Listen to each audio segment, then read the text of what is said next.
Hello friends, welcome to ইনফোটেনমেন্টে সকলকে স্বাগত জানাই। এসএসসি গ্রুপ সি এবং ডি এর জন্য যে আমরা ম্যাথ প্র্যাকটিস করছিলাম, তো আমাদের চ্যাপ্টার 1 লসাগু গসাগু চলছে। তো আমাদের টাইপ 5 পর্যন্ত হয়েছে, আজকে আমরা টাইপ 6টা করব। টাইপ 6-এ যে ধরনের অঙ্ক থাকছে ওয়ার্ড প্রবলেম ভিত্তিক প্রশ্ন, ঠিক আছে? অঙ্ক দেখলে তোমরা বুঝতে পারবে। চলো, আজকের প্রথম কোশ্চিন হচ্ছে, বলছে 33টি পেয়ারা গাছ, 55টি কলা গাছ এবং 88টি মাল্টা গাছকে এমনভাবে সারিতে রোপণ করতে হবে যাতে প্রতিটি সারিতে শুধুমাত্র এক ধরনের সমান সংখ্যক গাছ থাকে। তো সবচেয়ে কম কতগুলি সারি দরকার? আচ্ছা দেখো, বলছে 33টি পেয়ারা গাছ নিয়ে এসছে, 55টি কলা গাছ আর 88টি মাল্টা গাছ। এবার সবটাকে সারি সারি লাগাতে হবে, কিন্তু এখানে বলছে যে প্রতিটি সারিতে শুধুমাত্র এক ধরনেরই গাছ থাকবে। এটা না যে এখানে এক জায়গায় পেয়ারা গাছ লাগালাম, এক জায়গায় কলা গাছ লাগালাম, এরকম না।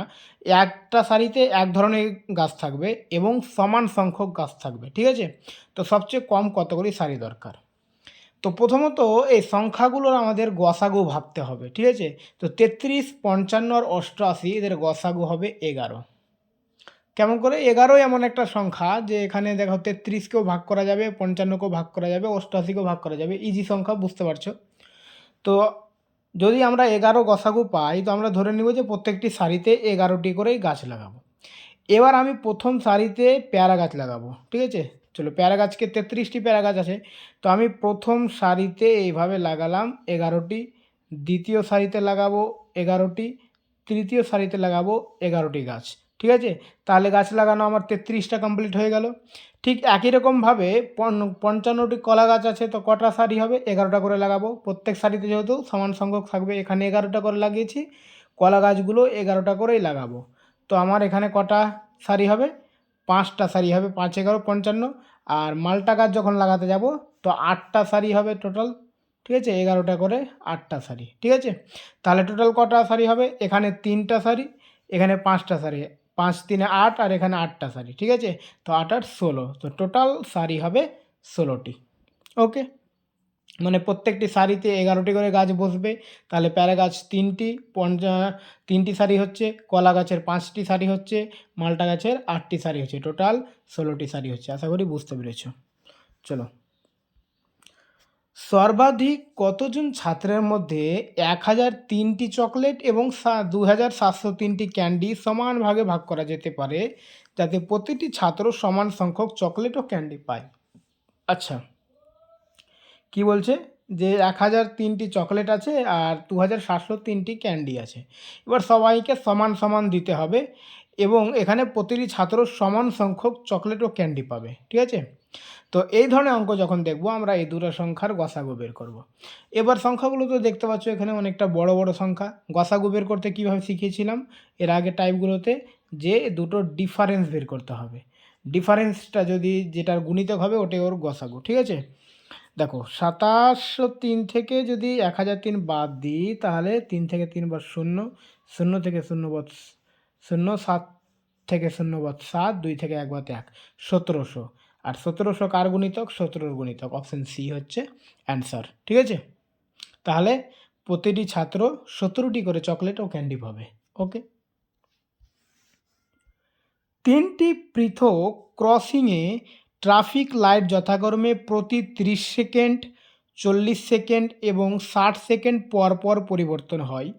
30 মিনিটের মধ্যে তারা একসাথে কতবার পরিবর্তন হবে? আচ্ছা, এই ধরনের যখন অঙ্ক আমরা দেখব, এগুলোকে লসাগু করতে হবে, ঠিক আছে? কত সেকেন্ড বলছে? 30 সেকেন্ড, 40 সেকেন্ড আর 50 সেকেন্ড। আচ্ছা, 2 মিনিট দাঁড়াও। আচ্ছা, বাইরে থেকে একটু আওয়াজ আসছিল। তো আমরা কি বললাম যে লসাগু করতে হবে, ঠিক আছে? 30, 40 আর 60। তো 30, 40, 60-এর লসাগু হবে 120। তার মানে 120 সেকেন্ড পর পর এই ঘন্টাগুলো, সরি ট্রাফিক লাইট আছে না, ট্রাফিক লাইটগুলো কিন্তু জ্বলবে, ঠিক আছে? তো 30 মিনিটের মধ্যে তারা কতবার জ্বলবে? 120 সেকেন্ড মানে কি? 2 মিনিট, অর্থাৎ 2 মিনিট পর পর জ্বলবে। তার মানে 30 মিনিটের মধ্যে ওরা 15 বার জ্বলবে যদি 2 মিনিট পর পর জ্বলে, তো ঠিক আছে? চলো, তারপরে বলছে 6টি ঘন্টা যথাক্রমে প্রতি 12 minute, 9 minute, 6 minute, 8 minute, 3 minute এবং 10 মিনিট অন্তর বাজে। শুরু হওয়ার পর 12 ঘন্টার মধ্যে তারা একসাথে কতবার বাজবে? আচ্ছা, তো আমাদের লসাগু বের করতে হবে। 12, 9, 6, 8, 3, 10। আচ্ছা, এতটা সংখ্যা হয়েছে, আমরা সিঁড়ি ভাঙা করে লসাগুটা করে নেব, ঠিক আছে? 12, 9, 6, 8, 3 আর 10। প্রথমে যদি 2 দিয়ে দিই তাহলে 6 দিয়ে 12, 9 নেমে যাবে, 3 দিয়ে 6, 4 দিয়ে 8, 3 নেমে যাবে, 5 দিয়ে 10। তারপরে আবার 2 দিয়ে দিই, তাহলে 3 দিয়ে 6, 9 নেমে গেল, 3 নেমে গেল, 2 দিয়ে 4, 3 নেমে গেল, 5। এবার 3 দিয়ে, 3 একে 3 তিনে, 3 একে 2, 3 একে আর 5। আর যাবে না, তাহলে 2 দিয়ে 4, 3 চারে 12, 3 12 36 আর 5 দুইয়ে 10, তাহলে 36 আর 10 গুণ করলে হবে 360। তার মানে 360 মিনিট পর পর এটা বাজবে। 360 মিনিট মানে কি? 360 মিনিট হচ্ছে 6 ঘন্টা। 60 দিয়ে ভাগ করলে 6 হয়ে চলে আসবে, তাহলে 6 ঘন্টা পর পর এটা বাজবে। তো 12 ঘন্টার মধ্যে কতবার বাজবে? তো 6 ঘন্টা পর পর যদি বাজে তাহলে 12 ঘন্টার মধ্যে এটা 2 বার বাজবে। ওকে, তো এই 4টে অঙ্ক এখানে ছিল ওয়ার্ড প্রবলেম। বেশি অঙ্ক প্র্যাকটিস করার দরকার নেই, ঠিক আছে? যে অঙ্কগুলো করাচ্ছি ওইগুলো প্র্যাকটিস করলে হবে, শুধু সংখ্যাগুলো চেঞ্জ হয়ে একই অঙ্ক পরীক্ষায় আসবে। ওকে, বা সংখ্যাগুলো তো অবশ্যই চেঞ্জ হবে, সংখ্যা ওটা গ্যারান্টি কেউ দিতে পারবে না, কিন্তু অঙ্ক একই থাকবে। ওকে, থ্যাংক ইউ।